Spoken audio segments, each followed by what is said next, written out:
السلام عليكم، اهلا بيكم. انا مروه طارق وانتم بتتفرجوا على قناه موري كروشيه. النهارده نعمل ايس كاب. ده سهل جدا بغرزه البليسيه، ما فيهوش اي حاجه. تقدري لو انت مبتدئه تتفرجي على فيديو غرزه البليسيه. الايس كاب ده تقدري تعمليه لاي مقاسات. هحط لكم في الديسكريبشن الجدول بتاع كل مقاس وكل سن. تقدري تمشي على الجدول على الطول بتاع الايس كاب ودوران الراس. كل اللي هنحتاجه حاجات بسيطة قوي للايس كاب، وان شاء الله يبقى سهل معاكم وبسيط. يلا بينا نشوف احنا هنحتاج ايه. هعمل الايس كاب بخيط هيمالايا افريدي. هنحتاج من شلة لربع الشلة على حسب المقاس اللي بتعمليه. هشتغل بإبرة مقاس 3. انا عايزة الغرز تبقى ضيقة شوية، فلو انتي حابة تصغري كمان نص نمرة او نمرة مفيش مشكلة. لو عايزة تكبري برضو نص نمرة مش هيبقى فيها اي مشكلة. وهنحتاج مقص، وطبعا ابرة تنظيف ومزور. هشتغل معاكم بإبرة اكبر شوية عشان الغرزة تبقى واضحة. اول حاجة هنعمل عقدة البداية، بعد كده هرتفع بسلاسل بطول الراس. هحط لكم الجدول دلوقتي عشان تشوفي طول الراس المناسب للسن اللي انتي بتعملي له. وهنزود على الطول اللي احنا هنعمله 10 سنتي علشان الجزء اللي هنتني منه الايس كاب من قدام ومن ورا، فده هنزود له 10 سنتي. فبراحتك خالص في طول الغرز اللي هتعمليه. مش هنحتاج ان احنا نلتزم بعدد سلاسل معين. طيب هنفترض ان ده الطول اللي انا هعمل عليه. بعد كده هرتفع بسلسلة واحدة وهلف الخيط على الابرة وهبتدي اعمل غرزة نص عمود. فهدخل كده في اول غرزة هتقابلني والف الخيط واطلع من ال3 لفات. اروح للغرزة اللي بعدها واسحب الخيط واطلع من ال3 لفات، الف الخيط على الابره تاني واروح في الغرزه اللي بعدها، اسحب الخيط والف واخرج من ال3 لفات، وهكذا لحد ما اوصل لنهايه السلسله. هعمل غرزه نص عمود بطول السلسله. نخلص السلسله ونرجع نشوف هنعمل ايه.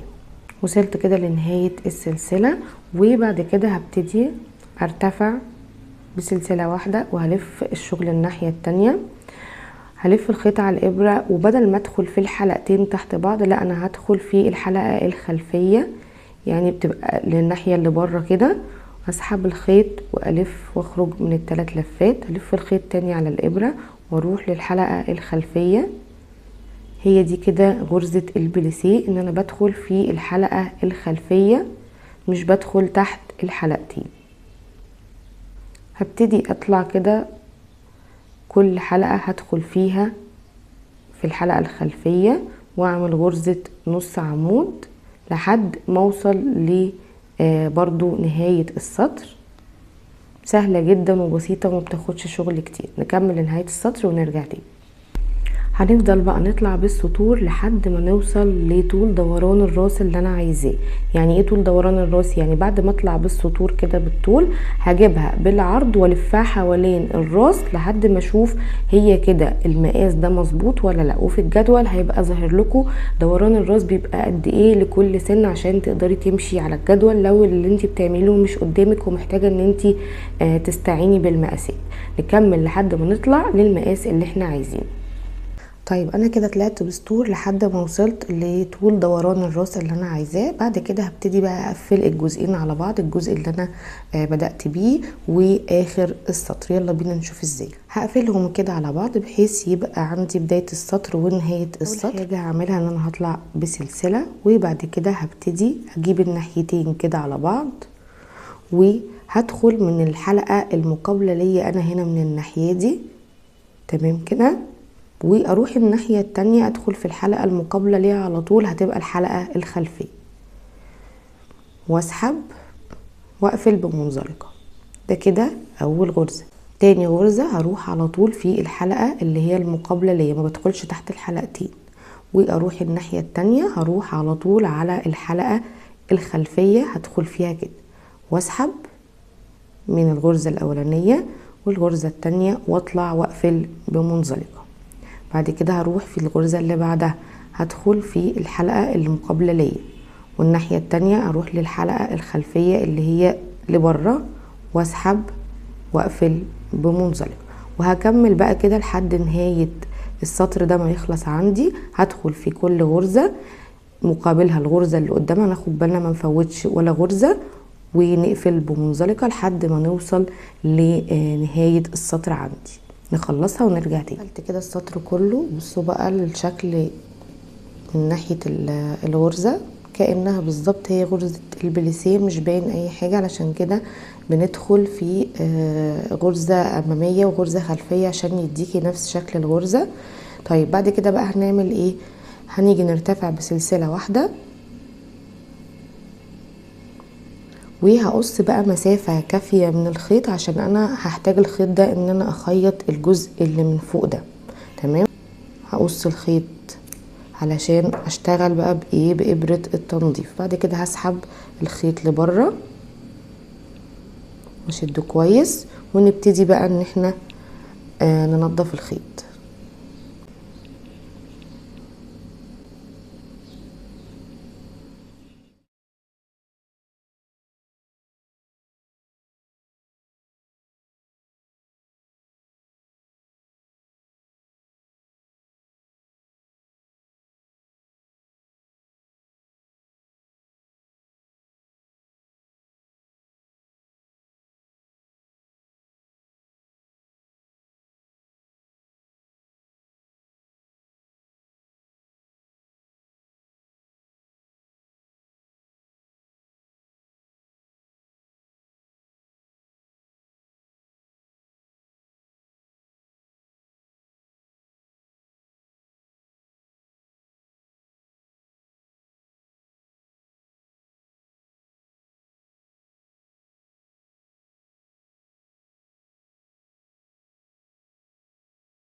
كده دخلت الخيط في كل الاجزاء بتاعه الايس كاب. ما ننساش جزء منها، لو نسيتي اي جزء طلعي الخيط تاني ودخليه. هنشد الخيط بقى كويس قوي بحيث ان هي تتكشكش كده من فوق، وبعد كده هنبتدي بقى نخيطها خياطة عادية كده برضو من فوق عشان نقفل الجزء اللي مفتوح. تروحي كده يعني تبقي رايحة جاية كده من هنا في الغرز بحيث ان انتي تقفليه زي الخياطة العادية بالظبط. حاولي ان انتي تكوني دخلتي في اغلب الغرز وما تبقيش سايباها مفتوحة بالشكل ده. كده نفضل رايح جاي نخش فيها لحد ما نقفل الفتحة خالص اللي من فوق.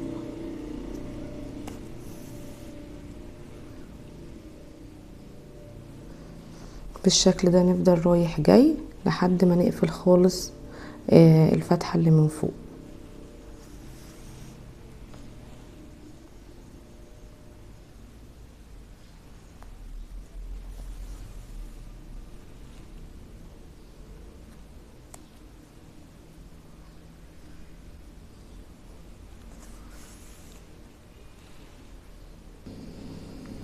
بالشكل ده كده اتقفلت خالص من جوه. بعد كده هنقص الخيط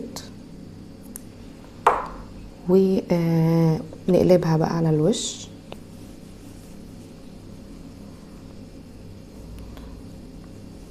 نتنيها كده.